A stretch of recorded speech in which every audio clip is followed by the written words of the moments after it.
morning, ladies and gentlemen. Welcome to Tuesday's SITREP, or Situation Report. My name is Matthew Buckley. My call sign is Wiz, and waited to shoot the SITREP until the president got to the helicopter after just an excruciating kind of little press gaggle there, hitting on everything from what's essentially the shithole that Baltimore is, and God forbid you actually call something what it is today because you're racist, to trade, to the Fed, you name it, comical. And it's funny because people are like, oh my God, on a daily basis, this guy lights things up. He's a businessman, folks. If you've never had P&L responsibility, if you've never owned a business, started a business, if you've never not taken pay for a couple months so you can pay your employees, you get how to run things, folks. And the guy's running this country like a business, unlike any other previous president. And we can really tell the difference night and day between a politician and a businessman. And I'd rather have a businessman 6 days a week and twice on Sunday run this country. So the president, more or less, it's interesting to see him negotiate in public. My sister knows the president. She's done real estate deals with him, and how he negotiates in private. My sister says, what you see is what you get. So here's what I'm getting at, is him saying, you know what, I don't think the Chinese are going to do a deal between now and the election. He said they're praying, they're hoping to God that they get sleepy Joe Biden or some other Democrat who's going to be a pushover. Epic. So he really is playing this. So let me just throttle back here and remember, this market was going up on what? We're going to get a deal. It's going to be a huge deal. Awesome. Nobody does deals better than me. Secretary Mnuchin right around here said what? Next Friday we'll have a deal. We're 90% of the way there. We're just talking about what salad dressing to use at Mar-a-Lago after the signing ceremony. And then that happened. The president said, nope, jump on an airplane and come home.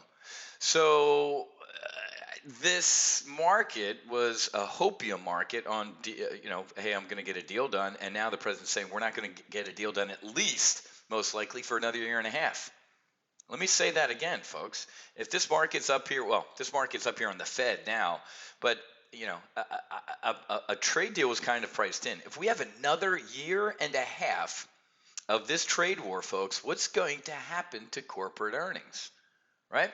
So I get that we're bringing in tens of billions of dollars a month and $100 billion a year in tariffs and stuff like that, and he's distributing it back to some of the farmers that are getting hammered. But at the end of the day, CSX or some of these companies that have reported and said, hey man, now the trade war's starting to hurt, or now we're starting to see a more cloudy future, right? The CSX CEO in the past was like, hey, everything's fine, great economy. Now it's, hey, things might start slowing down here. So really interesting to see the president handle what's going on with the negotiations, because as we're speaking, Secretary Mnuchin, Ambassador Lighthizer are talking, and they're over in China. We looked at a bear call spread yesterday on FXI. That trade's already printing money. I would pound this thing into the dirt. We're at a 50-day moving average. We looked at a bear call spread, and I said, hey, I might even turn this into a burner trade by buying some FXI puts. The president could not have been more bearish on a trade deal.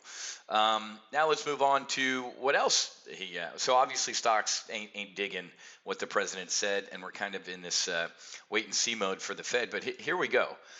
Well, you know what? Let's cover the Fed. What did the president say? Again, on the way to the helicopter, excoriated the Fed. Trump calls for a large interest rate cut a day before the Fed makes a decision. So the two-day Fed meeting started today, and it wraps up tomorrow. We'll get the statement, and then we'll get the press conference. I mean, folks, I'm seeing everything from we need 50 to they don't cut at all and the market implodes to we get 25, one and done, and the market implodes. At this point, the Fed can only disappoint. There's no way they're going to come out tomorrow and make everybody happy and make the market happy. The 25 basis point cut is in this market, folks. The man testified in front of the House and the Senate last month and more or less told you that.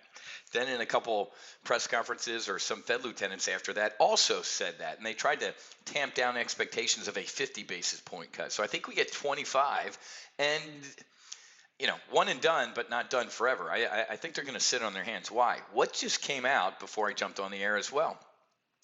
Personal spending, personal income, but more important, let me get to the big one. It was the Case-Shiller, folks. 2.425. Huge number. The conference board, the consumer confidence number, this is a bellwether of the economy, folks. It's a survey of 5,000 households, more or less just asking, how you doing? What's your current and future economic conditions? What's your labor availability, business conditions, just your overall economic situation? Massive beat with the conference board. Pending home sales, ladies and gentlemen, I've never seen a beat this big. We were looking at 1.1% last month. They were looking for it to be cut in half and just implode, housing to implode. 2.8%. I looked at this a little bit. I had to put my cheating glasses on. I thought that was just a 0.8. I'm like, no way, there's a 2 in front of this. So why is the Fed cutting interest rates, man? I mean, the former New York Fed chief is joining the Wiz Buckley school of thought here. Former New York Fed head warns needlessly stimulating now will push stocks to unsustainable heights. Absolutely. Bill Dudley, big Fed head, former Fed head of New York, saying, what are you doing? I absolutely agree with that. The Fed should not be cutting interest rates right now. I don't care what President Trump says. They should be raising them. So the Fed really has never engineered what we call a soft landing in the economy. It's usually a crash or a recession, or it's usually not good, folks. There's no inflation, right? The Fed's inflation target rate is 2%. There's none. And we're going to cut rates? Are you kidding me? I'm completely confused. I get why the president's doing this. To that, he's got a point. He's just doing the whole, hey, man, I want to plug in full afterburner here. Well, we all might blow up. Yeah, but for now, it'll be fun and it'll be fast. I love the way he rips apart the Fed under Barack Obama, right? Near zero interest rates and $85 billion a month in quantitative easing. Now, the Fed's doing QT, quantitative tightening, and cutting interest rates, but only a little bit, according to him. So this is not good. But here's we're going to cover this at 1 o'clock in the primary live trade brief. The big Wall Street Journal article today. Markets are eerily quiet right now. That's not a good thing. The stock market could be in for a VIX explosion. What happened yesterday? The market was up and the VIX was up. When the market's up and the VIX is up, something is up. Look at the VIX today. It's up 7%. We actually have a Treg trade. I have a burner trade here. I have a bull put spread on VXX, right? The 22, 21 and a half. And I took the credit from that bull put spread and just bought some long calls, man.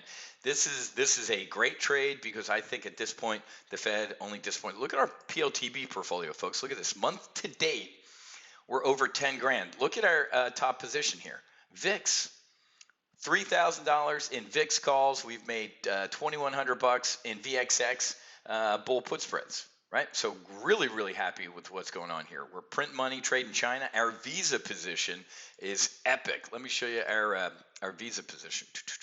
We have I have synthetic stock with a protective put out to Jan of 21. Look at this. Since I put this on, it's up over 5 grand. That's a month. 1 month, this trade sitting in the background. This will be a $75,000 to $100,000 trade by the time I close it in a year and a half, easily. And this only came out of pocket a couple grand. So, folks, you really got to check out what we're doing here at Top Gun Options because we're having a blast. I'm telling you, with the market at record highs, after we get done tomorrow, after the Fed says what they say they're going to do, what's the right side of this chart look like? All this big white space out here. What's out there? We just got done with the Fed. Earnings. We just got done with earnings. I'll tell you what's out here. Iran and China. Right? We're done with the Fed. We're done with earnings. What's going to keep this thing going? Donald Trump could not have been more bearish on a trade deal with China. So markets are eerily quiet right now. And in this article, it's pretty funny because they talk about how some traders are betting that this low volatility is going to continue. Well, obviously, the journal published this before the VIX is up another 6% today. Look at the past month, folks, and look at how the VIX works. Freak out. Okay, the freak out's gone. Freak out again, it's gone. Freak out, gone. Freak out, gone. Freak out, gone. Freak out. So the traders that are saying, hey, I think the last time I saw a headline like this was, January of, was it 2018, 2017, whenever it was Volmageddon. Remember, everybody and their mother, except yours truly and my mother, were shorting volatility. Nothing bad can ever happen. And then it did, and the VIX went from what, 12 to 30, 50, whatever it was. Where's Volmageddon? This thing right there, folks. Right? 2018. Yeah, this is January 2018. This is the last time I saw an article that said, you're stupid to be long volatility. I'm short, I'm short, I'm short. And boom. I know buddies' hedge funds that got wiped out. I know individual people that got wiped out. You want to short volatility, you're flying around with your Superman cape in front of a steamroller picking up pennies, which is great. You better pick up enough, because when your cape gets caught in that steamroller, you're going to get destroyed. And if you didn't make enough pennies flying around and doing all that work and commissions and all that stuff to offset these massive losses, you're nuts. So look at this. It seems like we're due massive freak out. Massive freak out. No, it's never going to happen again. Come on, man. Don't be stupid. Get long volatility. Get hedged. I think at this point the Fed only disappoints these markets. We are high on hopium, and I think the hangover is coming, man. A lot of smart people that I talk to, besides me, are saying this, and it's not a crowded trade yet, but there's a lot of people kind of doing the whole, hey, pay no attention to me as I walk over here and get long volatility. This is a hold your nose rally, folks.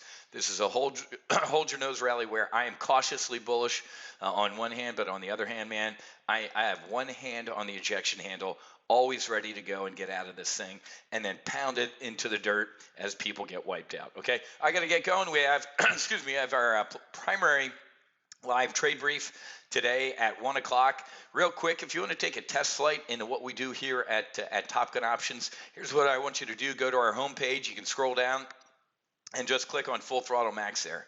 You can take a test flight for 7 days. For the next week, we got a Fed decision. We have a lot of macroeconomic data for only $38, which is less than a glass of 1942 tonight down here on Las Olas in Fort Lauderdale. $38. Take a 7-day test flight into what we do here at Top Gun Options. You could just head directly to go.topgunoptions.com/go-flight.